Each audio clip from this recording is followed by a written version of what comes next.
trava tsisy hoe miafy sady afaka manome rano faniriko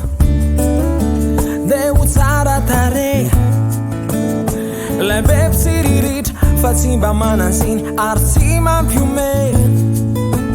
rano faniriko de isan'andro falifaly fa tsy andalovana lahelo lavitry ny tomany de tsisy fahoriny zany fa ny tena mbahiriko de ny filaminan-tsaiko hoe tsy mila mikanoka de tsy mila mitaty fa tonga ho aza ilaiko saingy fanirina fotsiny any novinoviny any de tsy olany tsy haiko zay mety ondray androany fa zany lo de rendirety fotsiny any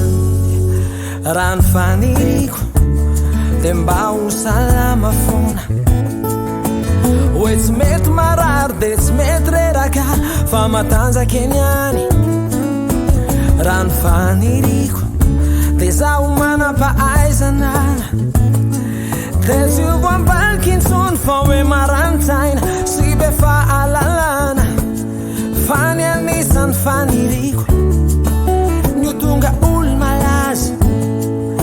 de oresana gazety sy amin'ny aino manjery ny fiainako isan'andro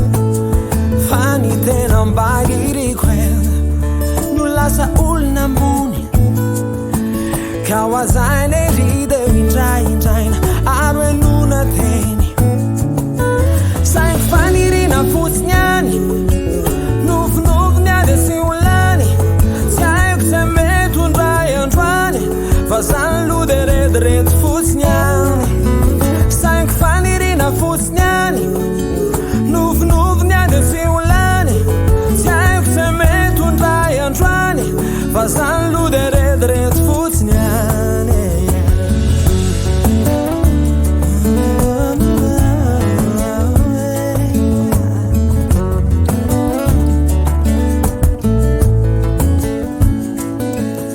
farantena tiako aloha de manao fety maraina riva atoandro de tsisy mianatranako mandeha miasa fa manalaza isan'andro saingy fanirina fotsiny any novinoviny any de sy olany tsy haiko zay mety ondray androany fa zany lo de redirety fotsiny any saingy fanirina fotsiny any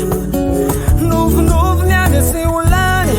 tsy haiko zay mety ondray androany fa zany lo de redirety fotsiny any ny tena faniriko de paradisa ny eto antany